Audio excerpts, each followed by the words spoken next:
प्रजातंत्रजीवी।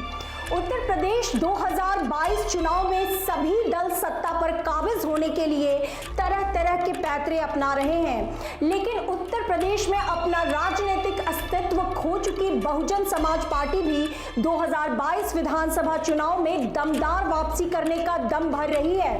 ऐसे में बीते विधानसभा और लोकसभा चुनाव में सामने आए परिणाम बताते हैं कि बसपा उत्तर प्रदेश में अपने कैडर के साथ अपनी राजनीतिक जमीन भी खो रही है। लेकिन सवाल यह है कि आखिर 4 बार तक उत्तर प्रदेश की कमान संभालने वाली मायावती की बसपा आखिर क्यों विलुप्त होने की कगार पर है। देश के सबसे बड़े सूबे की 4 बार कमान संभालने वाली बसपा सुप्रीमो मायावती की बहुजन समाज पार्टी की 2022 के बाद उत्तर प्रदेश में स्थिति लगातार बिगड़ती दिख रही है।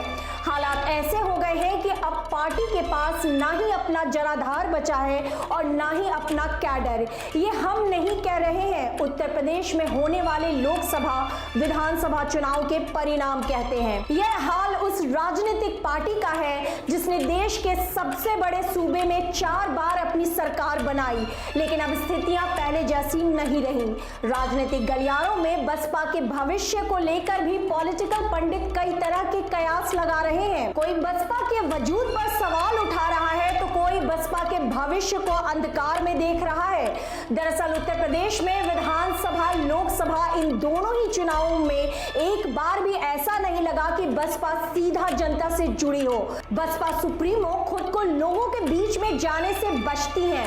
ऐसे में 2012 के बाद बसपा कभी जमीन पर दिखाई नहीं दी और सिर्फ पार्टी के शीर्ष नेतृत्व के द्वारा ही राजनीति साधने का प्रयास किया गया। इसका खामियाजा 2014, 2017 और 2019 के विधानसभा और लोकसभा चुनाव में बसपा को भुगतना पड़ा। कार्यकर्ताओं व नेताओं को जोड़ने में हुई फेल बसपा के शीर्ष नेतृत्व पर भी कई गंभीर सवाल इसलिए खड़े होते हैं क्योंकि बसपा के ही कुछ बड़े नेता लगातार कई अन्य राजनीतिक पार्टियों की तरफ रुख कर रहे हैं, जिससे साफ होता है कि बसपा के शीर्ष नेतृत्व अपने कार्यकर्ताओं व नेताओं को साथ जोड़ने में पूरी तरह से विफल रही है। पिछले 9 साल से जनता के बीच नहीं गई मायावती। बात करें बसपा के कैडर वोट की तो वो भी बसपा सुप्रीमो के सक्रिय होने का इंतजार कर रहा है।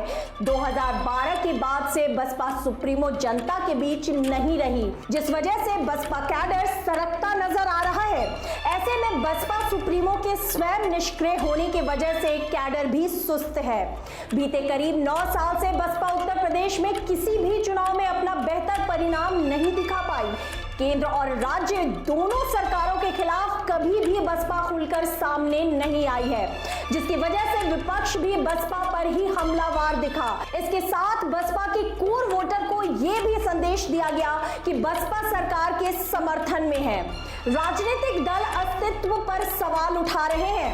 बसपा की नीतियों की वजह से ही बसपा का अस्तित्व आज खतरे में दिख रहा है, जिसके चलते बसपा आज उत्तर प्रदेश की राजनीति में हाथी का दांत बनकर रह गई है। सपा के हिसाब से 2022 में बसपा कहीं नहीं है, तो वहीं अन्य राजनीतिक दल भी बसपा के अस्तित्व पर सवाल खड़े कर रहे हैं। हालांकि 2022 विधानसभा चुनाव को लेकर बसपा अपनी तैयारियों में जुटी है।